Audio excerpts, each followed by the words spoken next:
What's going on, Reef Builders? I am Jake Adams. Welcome back to another hands-on working in the studio video. And man, I've been kind of chomping at the bit to make some frags. I go through cycles of like, oh, I want to make a bunch of frags, and then it's like I have way too many frags to handle. Then, you know, finally have a big clearance of them, and now I'm kind of low on a little nursery of corals. So we are going to attack one of my favorite corals, and arguably one of the nicest corals here at the studio, and that is the Immortal Tort. This is a bright blue semi-staghorn Acropora. We've got one colony right here, which you see is reaching to the surface. I don't think, but one thing I want you to see is this particular strain that I collected in the Solomon Islands. It looked a lot more like an Acropora gomezi when I first collected it. And when I put it into really high light, it really starts to resemble more what it looked like when it was first collected. But in addition to having kind of like these primary branches here, there's like countless just tiny little branchlets like all in between there. And you can see the same thing over here. This is definitely more of a highlight phenomenon. And just for comparison, this is the California tort that a lot of you will be familiar with. So it also gets some of those side branches, but it's not nearly as much as like the countless branchlets we have here on the Immortal tort. And another comparison here is the classic Oregon tort. So you see it's just a lot of really dense branching. So a couple things happen when all the branchlets are really close together is because they're so closely spaced, they don't trap detritus that we have to baste out, even though this is like the super highway of water flow going on right here. But also it's just an awesome opportunity to take some frags off the colony without really making it any smaller. We're just kind of trimming from the middle, if that makes sense. So, but before we're gonna jump into fragging these corals up, or at least one of them, I wanna do a little bit of preparation because we're gonna have a lot of frags left over. So we're gonna wanna make sure that we have everything we need ready for them. So let's snap over to the workshop. All right, so the list of things that we need is we need a container to hold the colony.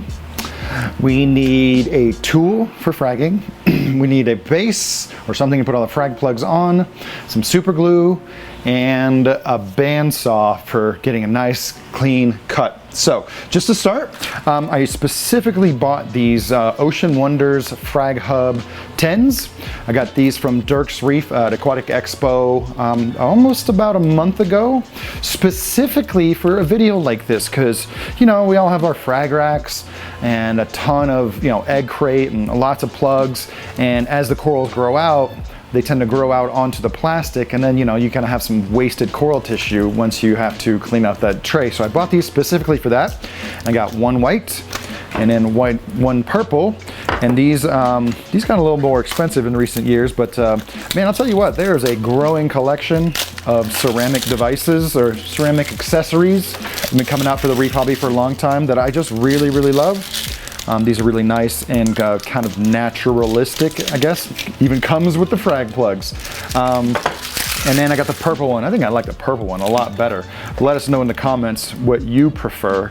I really got these two just to check them out. But even like the style, this one's got a lot of hash marks, which is gonna grow a lot more algae and stuff that you can't get out. I'll take it a little bit more rough but less deep. And but before we can use these, one thing we're gonna wanna do is kind of soak them, right? Because a lot of ceramic plugs, if you use them right away, once you dunk them in the water, all those fine bubbles tend to get caught in the super glue. So the first thing we're gonna do is go ahead and soak these.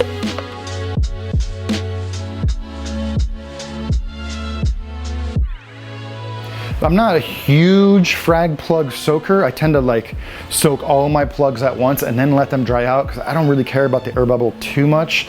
I don't make that many frags or use that much glue to the point where it makes these little bubbles as super glue, but I want this project to look good, so we got those going. Next up, you definitely want to have some good fresh glue ready, reaching into our grenade of Polyp Lab Premium. So we're gonna go ahead and prep these just a tiny bit, get them ready for service.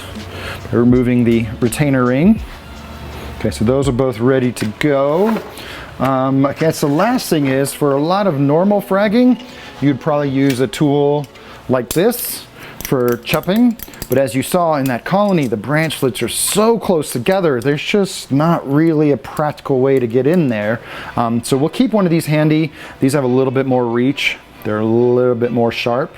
But at least to get it started, we're gonna go back to an old school trick, and I know a lot of my veteran reef brothers will feel me on the efficacy of having just a regular flathead screwdriver, get right in between those branches and apply a little tension, and dunk! It's gonna be the cleanest cut. And then maybe once we have a small clearing, we'll start doing a little bit finer work with the cutters.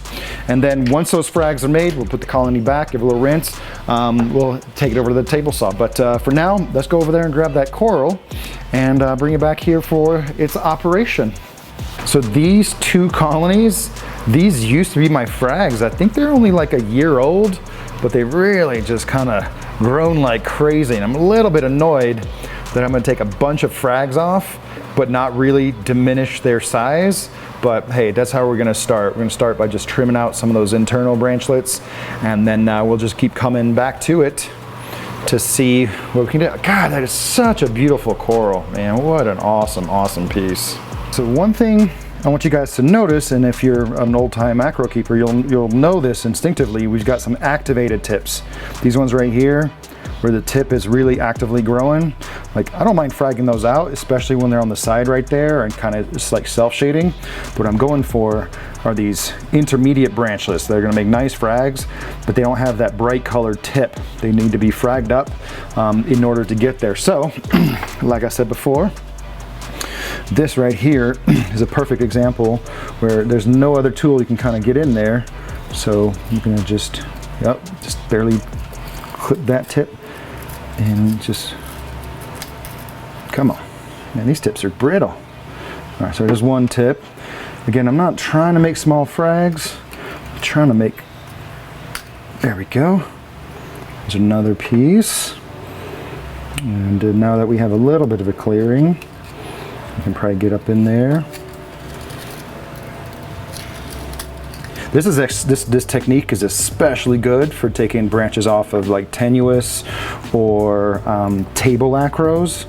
They're just really close together. I have a couple extra tips there.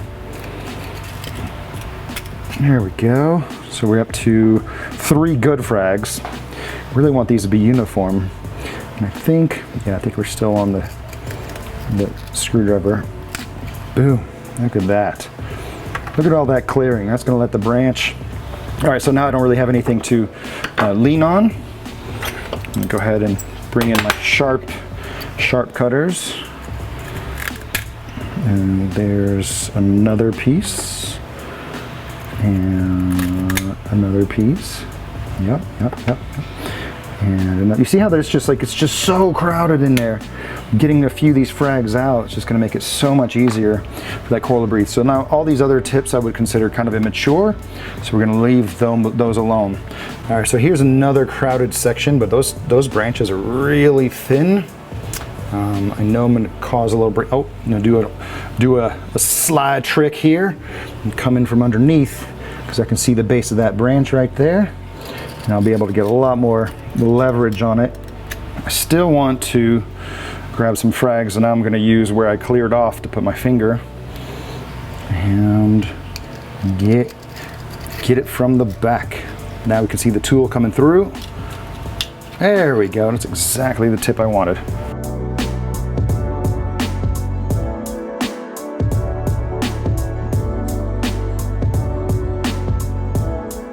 6, 7, 8, 9, 10, 11, 12, 13, 14.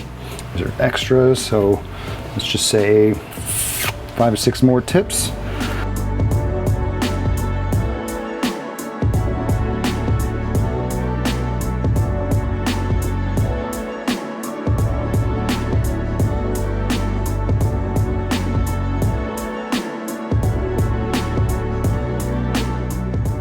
For general fragging purposes, you know, usually you're gonna get a good enough break that you can use super glue to kind of fill in the gaps. But because we really want like a flush to flush connection between the frag and the plug, we'll use a bandsaw to straighten out every part. So you'll notice, like for example, this is one that I snapped off and it's got a really good angle on it. So if we glue this down, it's going to point sideways, which isn't the end of the world, but you know, we want this stuff to be more uniform. And then this is one branch that came off the side. So this is a great example of one I'll probably just glue like that and just let it go sideways, because this is not going to be part of our overall tree. So yeah, we actually just got this bandsaw refurbished, cleaned up a bunch of the seals and guides and brand new blades. So let's see how it cuts.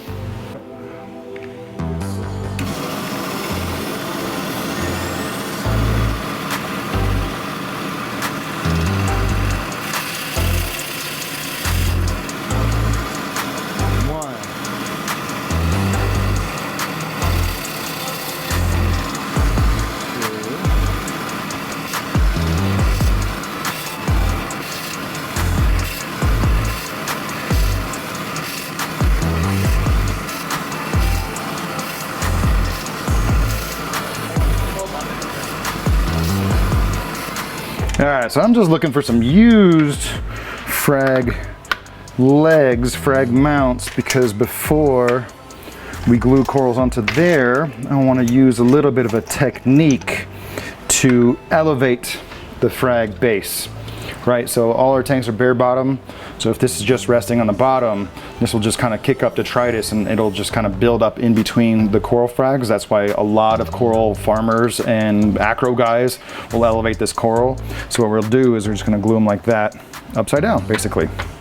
So we can probably just tip this over and let's give a little glue right there, glue right there, glue right there, and glue right there.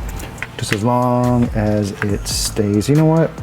These are used. I'm gonna grab some of our newer plugs just to get a little bit nicer look and feel. I wish I had some more purple plugs. I know I do, but okay.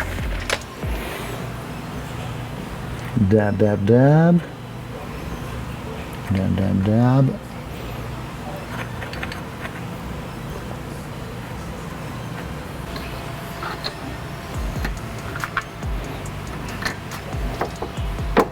I'm gonna go for a little bit more of a tripod on this one.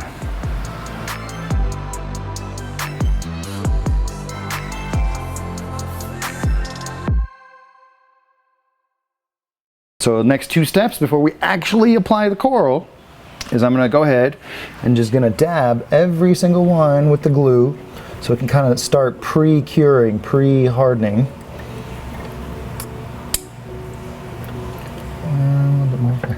Kill. All right, I think we're good. I have a towel laid out so I can just very gently dab the bottom of it. If the bottom of your frag is like really wet, it will cause the super glue to start bonding and curing with the surface tension on the water instead of the bottom of the frag. And so this is just a really easy step. Just a little dab. Usually do it on my shirt, but you know, for the video, I'm gonna put it like this. Like that.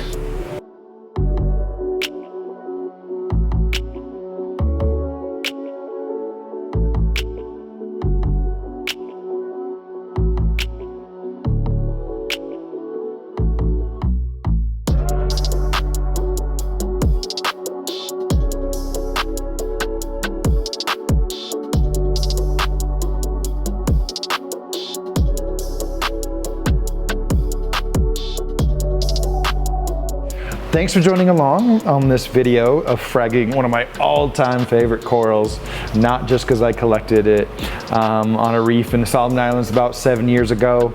As you can see everywhere that we took off frags from this coral, it just looks like it has room. I'll bet you within 4 or 5 days it's completely skinned over and it's going to be a bright coloration, and that's going to actually allow the entire coral to breathe a little bit more with water flow getting into it. And then the frags that we made, we're moving off, they're off to the side right now, just to get a little bit more gentle flow, but we'll get them in some bright light. And one thing that's really unique about the Immortal Tort is the corals, the frags, for some reason they turn a lot more teal than the mother colony. You can line up a 1/2 inch, 1 inch, and just like a handful of frags of different size, and you can see the color change to where the frags will just look almost like a radically different shade than the parent colony. So if you have any questions about acro care, fragging, post-fragging care of your colony or your frags, put those down in the comments below. This was not a sponsored video by Ocean Wonders, but if you guys want to feed us a little bit more ceramics, we're happy to take those and use them at the shop and feature them in our fragging videos. So thanks again for joining me on this video. If you're not subscribed or yet, make sure to do so. Hit that notification bell. Let's have a conversation in the comments, and we'll catch you guys on the next one.